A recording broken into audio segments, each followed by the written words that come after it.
எவனும் விவரம் தெரிஞ்சவன் திமுக ஓட்டு போட மாட்டாங்க. செயல் திட்டங்கள் ஒண்ணுமே இல்லை. அரசு ஃபண்ட் இல்லை. விலைவாசி உயர்வு, பத்திரப்பதிவு உயர்வு, டாஸ்மாக்ல மட்டும்தான் விளங்குது. 1000 ரூபாயை கொடுத்துட்டு வாயை பொத்துனா இந்த அரசு என்ன செஞ்சிருக்கு? தோழர் தொல் திருமாவளவன் இனி திமுகவோடு பயணிக்க வாய்ப்பில்லை. அதிமுகவுடைய சின்னமான இரட்டை இலை முடக்கிறதுக்கு வாய்ப்பு அதிகமா இருக்கு. இந்த எடப்பாடி ஒண்ணுமில்லாத செல்லா காசு, தன்னை ஒரு ஜெயலலிதா நினைச்சிட்டு இருக்காரா? எதுக்கும் உதவாத ஒரு ஆசாமி இவரால கட்சியை நிலைப்படுத்த முடியும். ஜெயலலிதா ஆட்சியில இருக்கிறப்ப அவர் கொஞ்சம் ஒதுக்கி வச்சிருந்தாங்க சார். செங்கோட்டையனுக்கு இவன் விளங்க மாட்டான்னு தெரிஞ்ச விஷயம். அம்மா உணவகத்துக்கு 140 கோடி ஆகுதான் செலவுக்கு, அதை இழுத்து மூடுறதுக்கு திட்டம் போடுறான். சட்டமன்றத்தில் பாரதிய ஜனதா தனித்து நின்றால் காணாமல் போயிடும். திமுக கூட்டணிக்கு எதிராக வலுவாக எந்த கூட்டணி இல்ல, சிதறுண்டி கிடக்கு சார். மனசாட்சியே கிடையாது, எது நியாயம் தர்மம் எதுவுமே கிடையாது அவங்க கிட்ட.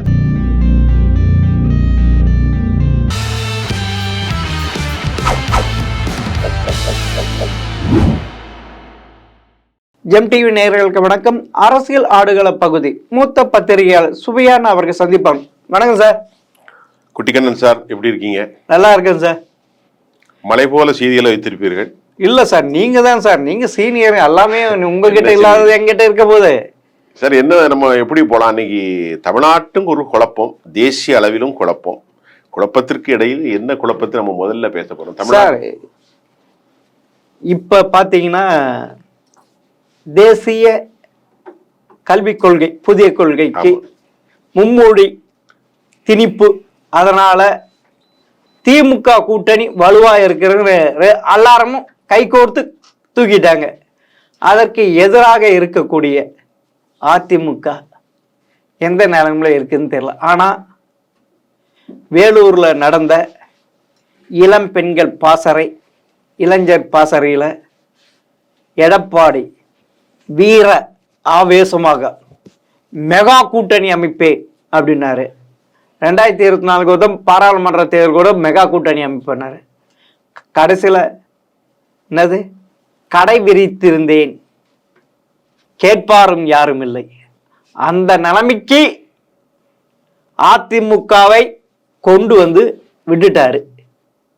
இது இவரால முடியுமா? ஃபர்ஸ்ட் நாங்க எங்களை சேர்த்துக்கீங்க, எங்களை சேர்த்துக்கீங்கன்ட்டு வந்து கேட்கறாங்க. இவர் அதிமுக எங்களை சேர்த்து ஓபிஎஸ் அதிமுக இருக்கிறவங்க இருந்தவங்கள வெளியே அனுப்பியிருக்காரு. வெளியே அனுப்பிச்சு அவங்க திருப்பி நம்ம ஒற்றுமை பண்ணலான்ட்டு. ஆனா இவர் ஆணவம், அகங்காரம், தன்னை ஒரு ஜெயலலிதா நினைச்சிட்டு இருக்காரா தெரியல. ஆனா ஜெயலலிதா நினைச்சிருந்தா எது தொடர்ந்து தோல்வியை கண்டுட்டு வர்றாரு. 2019, 2021, 2024, 2026 அப்படியே போச்சுன்னா அதிமுக கட்டாயம் சிதறுண்டி போகும். ஜெயலலிதா கனவான தான் இல்லாத போதும் 100 ஆண்டுகளுக்கு மேல் வாழும்னு சொன்னாரு. அதுக்கான வாய்ப்பு கண்ணு கெட்டிய தூரம் வரைக்கும் இது வரைக்கும் தெரியல. அவர் மாறினா, யாரு, எடப்பாடி மாறினா அனைவரும் ஒன்று சார். அதுவும் தெரியலையே. நீ அவருடைய காரை திறந்து விட்டவ யாரு? எடப்பாடி. எம்ஜிஆருடைய விசுவாசி, ஜெயலலிதா விசுவாசி. ஆனா எப்பயுமே அவர் மௌனம் தான் சார். அவர் இப்பயும் மௌனமா தான் இருக்காரு. செங்கோட்டை எதையும் பேச மாட்டார். எதுவும் பேசினாலும் குழப்பமா தான் இருக்கும். ஆனா நல்ல மனிதர், சுருக்கமா நல்ல மனிதர், சுருக்கமா பேசுவார், சுருக்கமா. ஆமா, எக்காரணத்து கொண்டு அதிமுக விட்டு போவாத இருக்காரு. ஆனா இங்க ஆண்டு அனுபவிச்சு கொள்ள அடிச்சுட்டு இன்னைக்கு திமுக போயிட்டு திமுக அரசுல இருக்கிற மினிஸ்டர் 13 பேர் அவங்க தான் இப்ப திமுகவை ஆட்டி படைக்கிறாங்க. சேகர் பாபு, செந்தில் பாலாஜி, ஏவா வேலு, KKSSR, ரகுபதி, இப்படி 13 அமைச்சர்கள். ஆனா அவங்கக்கிட்ட நான் குங்குமத்தில் இருக்கிறப்ப KKSR கிட்ட அவர் வீட்டு தீபாவளிக்கு சமையல் எப்படி செய்யுங்க சார் அப்படி போய் கேட்டப்ப நான் ஒன்னே ஒன்று கேட்டேன், சார் நீங்க அதிமுகல இருந்து இங்க வந்துட்டீங்களே, எப்படி சார் உங்களை மனசு இது கொஞ்சம் இது இல்லைண்ணே? அதுக்கு என்ன தெரியுமா சொன்னாரு, ஒரு பொண்ணு கல்யாணம் பண்ணிக்கிட்டு புகுந்து விட்டு போயிட்டா எப்படியோ அப்படியே அதில் மறந்துடுவேன். அப்படி சொல்றாரு சார். KKS sir. ஆமா, அண்ணாச்சின்னு சொல்லு சாத்தூர்காரர். அதுதான் அப்படி இருந்தது. இப்ப சொல்லியிருக்காரு, எடப்பாடி மெகா கூட்டணி அமைக்க முடியுமா? ஃபர்ஸ்ட் கட்சியை காப்பாற்ற முடியுமா சார்? செதுண்டு போறதுக்கு தான் வழி தெரியுது சார். உங்களுக்கு என்ன சார்? நீங்க சொன்னதுல நிறைய பதில் இருக்கு. அதுல நான் சொல்றத உங்க சொன்ன கருத்தை நான் என்னுடைய வாயில சொல்றேன், அவ்வளவுதான். நீங்க சொன்ன மாதிரி அதிமுக அம்மா எப்பவும் சவால் விடுவாங்க அப்படின்னா, மோடியா இந்த லேடியா, அதான் அவங்களுடைய இது. வெற்றியும் கொண்டாங்க. 37 இடங்கள்ல தனித்து நின்று 2014 வெற்றி பெற்றார். இதுல ஒரு சின்ன குறுக்கீடு. அப்படி இருந்தாலும் 2015 சென்னைக்கு வரப்ப பிரதமர் மோடி அவர் வீட்டுக்கு போயிட்டு வந்தாங்க சார், பயஸ்கார்டன். சரி, அப்படி ஒரு மத்திய அரசு கூட்டு அப்படி ஒரு உறவு வச்சிருந்தாரு. உறவு மட்டும் இல்லாம ராம்ஜெத்மாலினி போன்ற தலைவர்களை அவருக்கான குறிப்பை நேற்று அவருடைய பிறந்தநாள் விழாவிலே நான் பேசுகின்ற போது, அவருடைய ஆளுமை என்ன என்று முன்னாள் டிஜிபி மரியாதைக்குரிய அலெக்சாண்டர் 78 வயது அவரோடு பகிர்ந்து கொண்டார். அம்மா அவர்கள் இருந்த காலத்தில் அவர்கள் எப்போதும் ஒரு கனிவான மனுஷியாகத்தான் இருந்திருக்காங்களா. இரும்பு மனுஷி என்றாலும் கூட சில விவகாரங்களில் ரொம்ப கனிவான மனுஷன் சார். பெண்கள் அரசியல பெண்கள் பொறுத்த வரைக்கும் அப்படிதான் இருக்கிறாங்க. மம்தா பானர்ஜி எடுத்துங்க, மாயாவதி எடுத்துங்க, அப்படிதான் இருக்கிறாங்க சார். ஏன்னா இது ஆண்கள் கோலச்சு இது சார், துறை.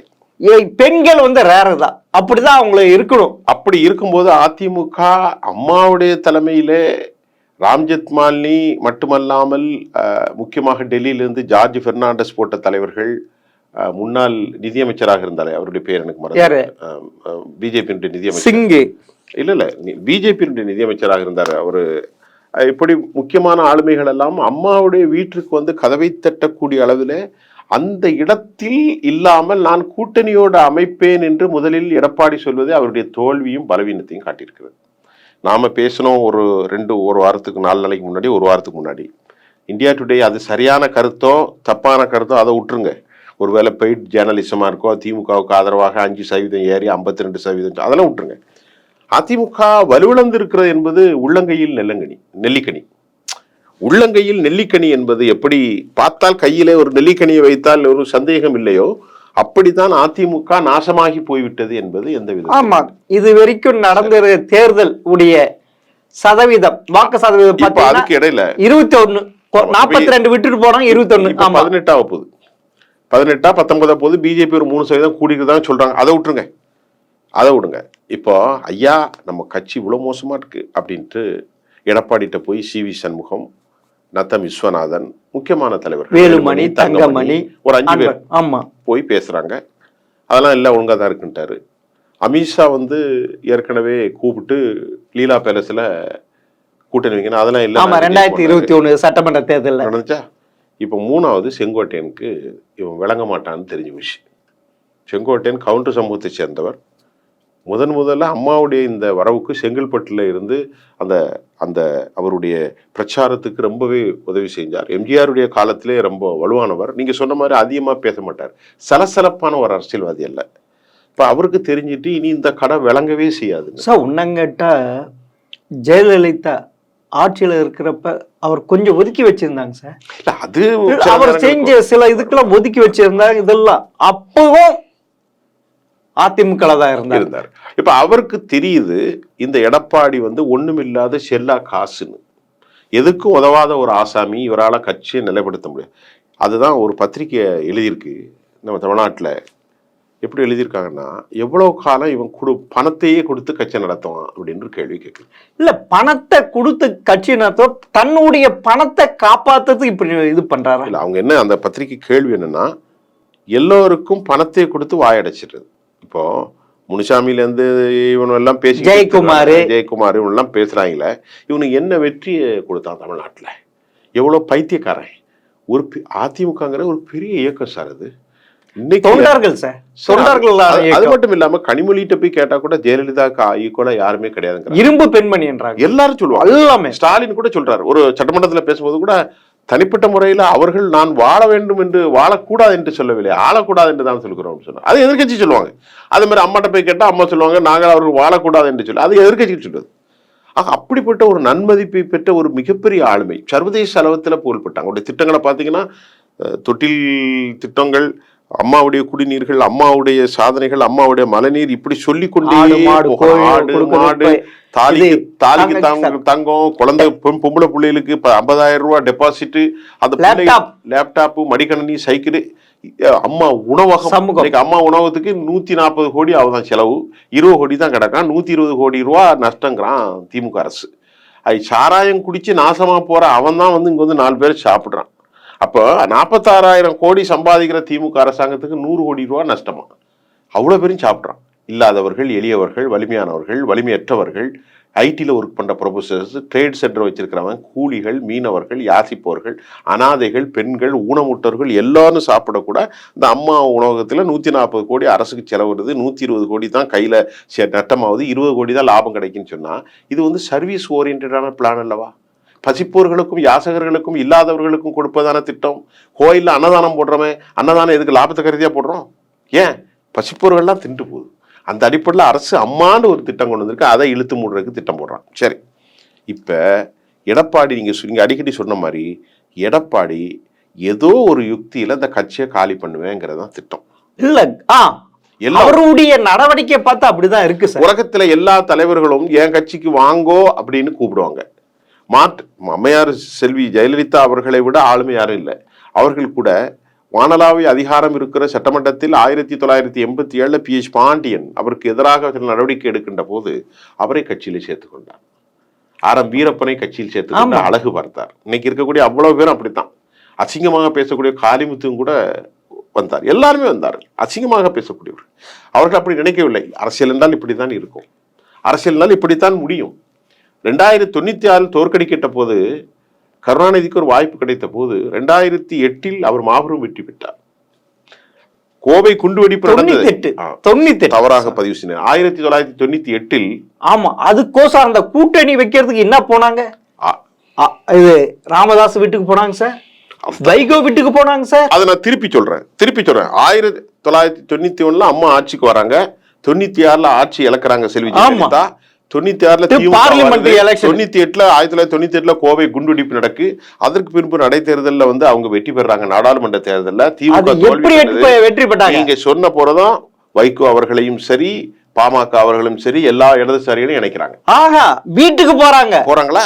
வீட்டுக்கு போறோம். அதோட பெரிய தலைவனா பெரிய தலைவனா? அதுக்குதான் சொல்றேன், எப்படி ஒரு எதிரி இது பண்ணோம் நம்மளால இவ்வளவு இது இருக்குன்ட்டு.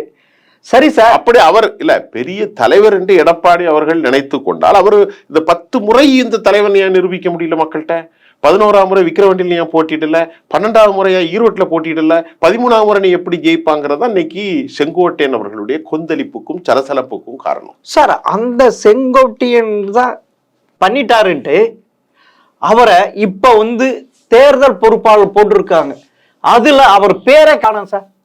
ஆனா ஒண்ணு சார், ஆனா இப்போதைய நிலைமைக்கு அதிமுகவுக்குள் பெரிய பூகம்பம் வெடித்து கொண்டிருக்கிறது சார். அதிமுக இல்ல சார், இல்ல அதுல அதாவது கொஞ்சம் பேர் சொல்றாங்க அதிமுக சிதறுண்டு போகிறதுக்கு வாய்ப்பு இருக்கு. சிதறுண்டு போற வேலையை தான் இப்ப என்ன செய்ய போறாங்கன்னா, பாரதிய ஜனதா வந்து ரெட்டலை வடிவத்துல பல ரூபங்கள்ல அழுத்தம் வருது.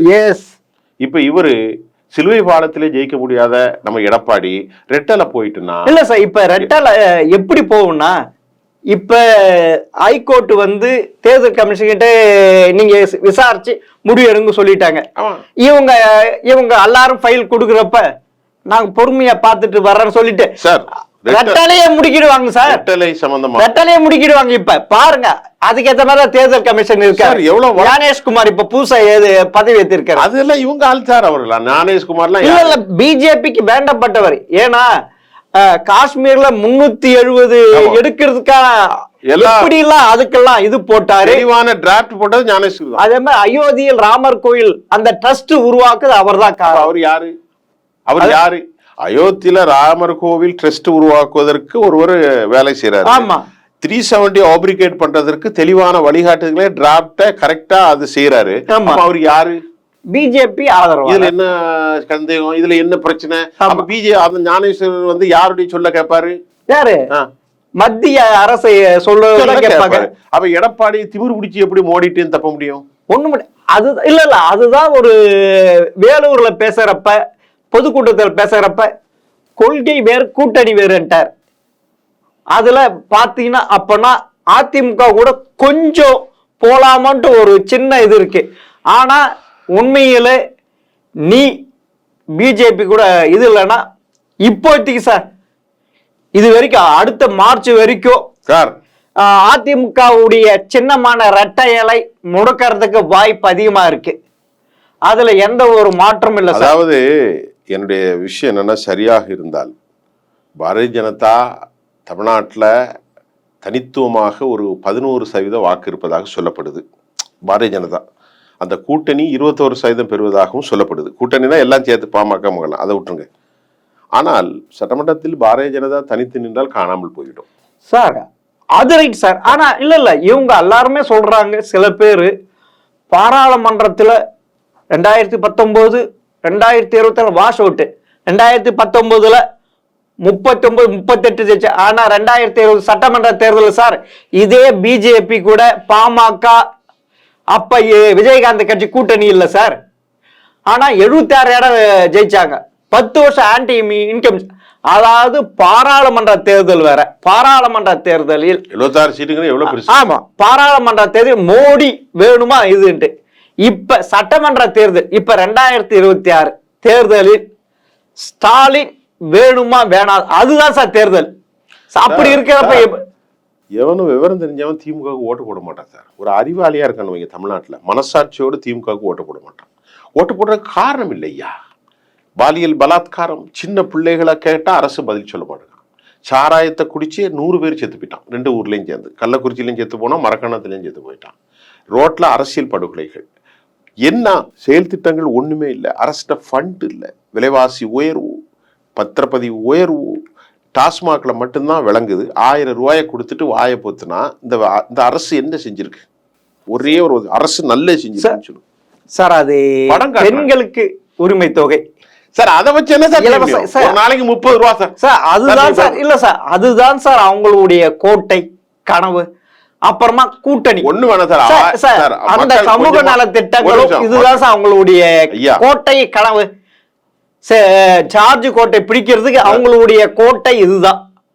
ஐயா, ஒரு நாளைக்கு உன் வீட்டுல இருந்து வேலை செய்யற முனுசாமியோ கந்தசாமியோ நாராயணனோ சுப்பிரமணியனோ, விளங்குற மாதிரி சொல்றேன், கூலி வேலை செஞ்சா 700 ரூபா கிடைக்கும், 600 ரூபா கிடைக்கும். 400 ரூபாயை குடிச்சிடறான். அந்த 400 ரூபா குடிச்சிடறான். சைடிஸுக்கோ அதுக்கோ இதுக்கோ போட்டு கோட்டரோ கட்டிங்க என்னத்தையோ வாங்கி நமக்கு அதை பற்றி தெரியாது. குடிச்சிட்டு வீட்டில் போய் அப்படி தள்ளாடிட்டு போய் பொண்டாட்டி பிள்ளைக்கு 300 ரூபாய் கொடுக்குறான். தாலி நூலை அறுத்து அந்த குடும்பம் நாசமா போன பிறகு தமிழ்நாடு உரிமை தொகை என்ன கொடுக்கு? அந்த 400 ரூபாயிலிருந்து ஒரு 33 ரூபாய் கொடுக்கும் சார். அதெல்லாம் இருக்கட்டும் சார், அவங்க சொல்றது இதுதான் கூட்டணி. உண்மையில இந்த கூட்டணி 2026 அது வெற்றி கூட்டணியா அமைவதற்கு பாசிபிள் இல்ல சார். ஏன்னா சார் குறிச்சு வச்சிருக்க சார், தோழர் தொல் திருமாவளவன் இனி வந்து திமுகவோடு பயணிக்க வாய்ப்பு இல்ல. இல்ல அப்படி பயணித்தாலும், அப்படி அவர் கூட்டணியில திமுக கூட்டணியில இருந்தாலும் கீழே இருக்கிற அந்த பட்டியல் இனத்தவர்கள் வாக்களிக்க மாட்டாங்க. ஏன்னா இந்த ஆட்சியில் தினந்தோறும் வாரந்தோறும் ஏதோ வகையில் பட்டினியத்தில் பாதிக்கப்படுகிறார்கள். அப்படி வேற எந்த ஆட்சியிலும் இல்லை. அதனால நீ திருமாவளவன் திமுக கூட்டணி வைத்திருந்தாலும் கீழே ஜெல்லாவது ஓட்டு டிரான்ஸ்பர் ஆவறதுக்கு வாய்ப்பு இல்லைன்றாங்க சார். அதே கம்யூனிஸ்ட் தான். இப்ப நம்ம இப்ப எப்படி நமக்கு 1 வருஷம் இருக்கு, இன்னும் 15 மாசம் இருக்கு, இன்னும் 10 மாசம் சார். இல்ல இதை பேசுறதே நமக்கு ஒரு தலையெழுத்து. இப்போ அதிமுக கவனிங்க, 15 மாசத்துல ஒரு அரசாங்கம் இன்னைக்கு தொலைக்காட்சிகள்ல பாத்தீங்கன்னா அரசு செய்கிற குறைகளை பத்தி எந்த தொலைக்காட்சியும் பேசல. நல்லா கவனிங்க, நல்ல வேதனையான ஒரு பதிவு. இந்த அரசாங்கம் செய்கிற குறைகளை பற்றி அரசாங்கத்தின் பால் தருமபுரியில 3 ஆசிரியர்கள் பொம்பளை பிள்ளையில கைய வச்சிருக்கான். 1 மாசமா அந்த 13 வயசு குழந்தை போகல ஸ்கூலுக்கு. சார் அதே கிருஷ்ணகிரியில ஒரே வருஷத்துல 252 பாலியல் குற்றங்கள் அந்த சிறுமிகள் மேல. அப்ப இந்த விவகாரங்கள் இப்படி சென்று கொண்டிருக்கும் இது குறித்து விவாதம் நடத்தணுமா இல்லையா? தொலைக்காட்சிகள் நல்லா கவனிங்க. நான் ஒரு பல வருஷமா 5000க்கு மேற்பட்ட நிகழ்ச்சிகளை நடத்தியும் 1000க்கு மேற்பட்ட மேடைகளில் பேசியும் 1000க்கு மேற்பட்ட சர்வதேச கட்டுரைகள் எழுதி கொண்டு போய் எனக்கு என்ன வருத்தம்னா, என்னடா நாட்டில் இவ்வளவு அநியாயம் நடக்கு, இது குறித்து விவாதம் இல்லை. நாட்டில் இவ்வளவு தலித்து விரோத நடப்பானுக்கு விவாதம் இல்லை. நாட்டில் இந்த மாதிரியான பாலியல் பலாத்காரம் நடக்கு விவாதம் இல்லை. சரி, நாம 15 மாசத்துக்கு முன்னாடி கூட்டணி பத்தி பேச ஆரம்பிச்சிட்டோம். ஆமா சார், நாம பேச ஆரம்பிச்சிட்டோம். அப்ப இந்த கடப்பாடும் பொறுப்புகளும் இல்லாமல் போறதுனால் வேறு வழியின்றி நாம இதை பேச வேண்டிய சூழலுக்கு தள்ளிவிட்டது இல்ல. ஏன்னா திமுக கூட்டணிக்கு எதிராக வலுவாக எந்த கூட்டணி இல்ல, சிதறுண்டி கிடக்கு சார். அதனால ஆன்டி இன்கம் சார்ஜ் இதெல்லாம் அதனால நம்ம வந்துரும். ஆனா உண்மையில இப்போது அது வெற்று கூட்டணி தான், அதில் எந்த ஒரு. ஆனா எடப்பாடியுடைய நடவடிக்கை பார்க்கும்போது அது கை கூடாத மாதிரி தெரியுது சார்.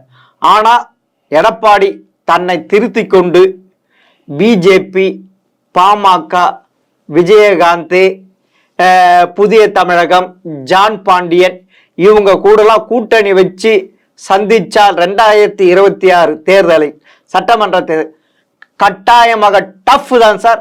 யாருக்கும் மெஜாரிட்டி கிடைக்காது. அதுவே இருங்க சார், அதுவே அதிமுகவுடன் விஜய் கூட்டணி வச்சால் அது வெற்றி கூட்டணி சார். இது என்னுடைய கணக்கு சார். இது பரபரப்பா ஓடிட்டு இருக்க மும்மொழி கொள்கை தான். அது விளங்காத விவகாரம்.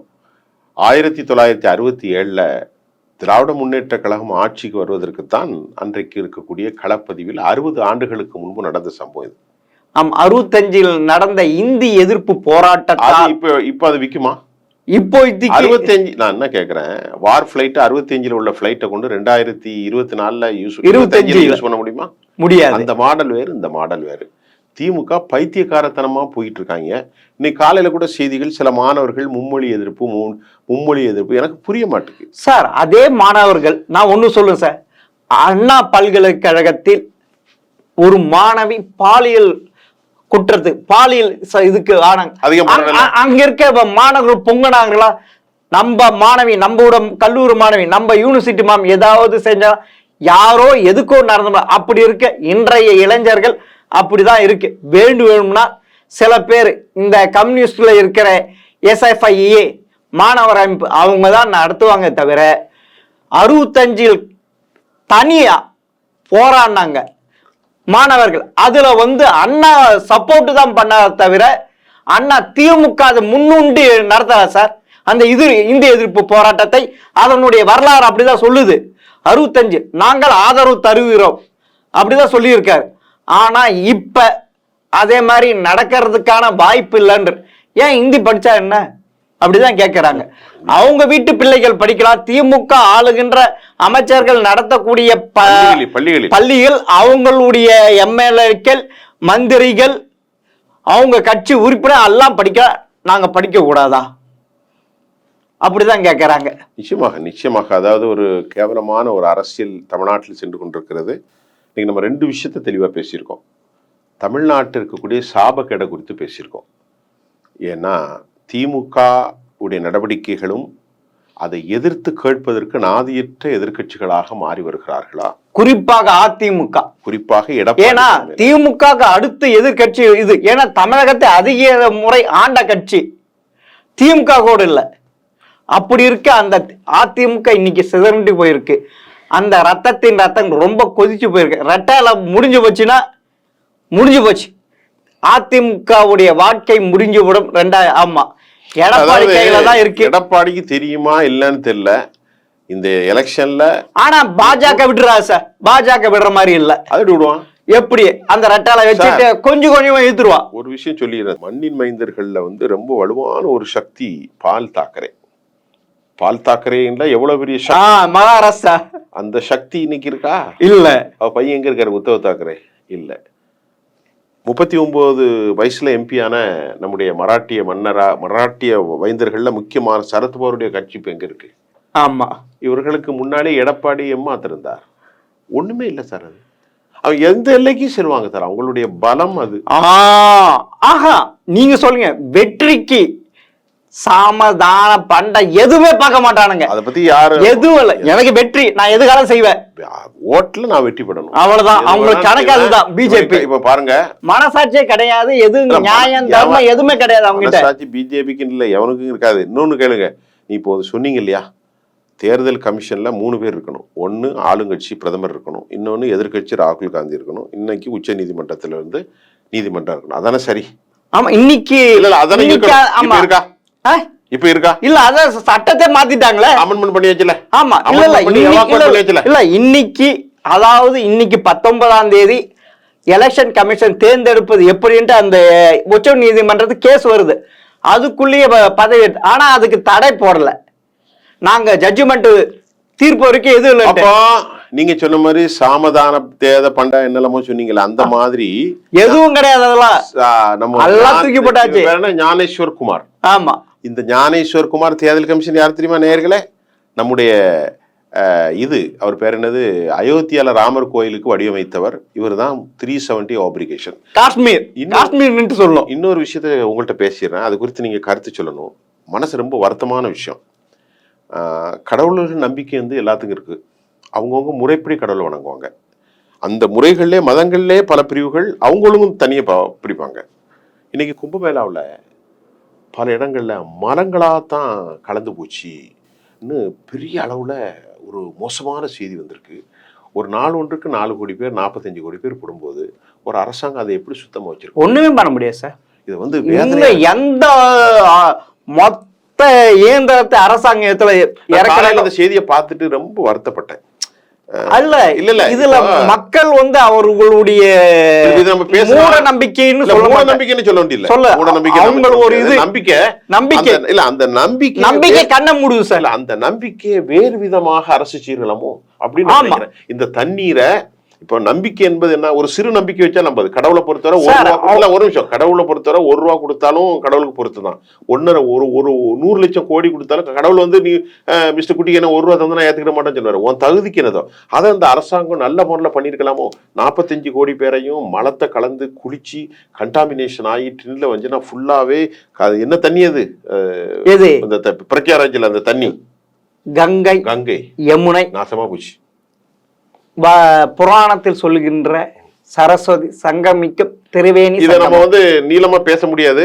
அரசு இனி மக்களை பாதுகாக்கணும். மதத்தின் பேராலும் இப்படியான சடங்குகளை எந்த மதம் செஞ்சாலும் சரி அதை கண்ணியத்தோட நடத்தணும். அவர்கள் விரும்பக்கூடிய கடவுளை வணங்கலாம். இல்ல, பிஜேபி அவங்களுடைய இது ஓட்டுதான், இது ஓட்டுதான், அது வேற எந்த. ஆனா அதே வட இந்தியர்கள் இந்த ஆற்றுக்கு மிக மிக மிக முக்கியத்துவம் கொடுப்பவர்கள். அதனால் என்ன செஞ்சாலும் எது செஞ்ச இவ்வளவு கூட்டம் போய் இருக்கிறப்ப கோடி கணக்குல போறப்ப ஒண்ணுமே பண்ண முடியாது. ஒண்ணுமே செய்ய முடியாது. 4 ஒண்ணுக்கு 1.5 கோடி 45 நாள்ல 60 கோடி பேர் குளிச்சிருக்காங்க. ஆமா, இன்னும் 26ஆம் தேதி வரைக்கும் இருக்கு. இன்னும் எவ்வளவு போறாங்க? நன்றி சார். ஆமா, நிறைய விஷயம் பேசி இது போல் பரபரப்பான தகவலோடு மீண்டும் சந்திக்கிறேன். வணக்கம்.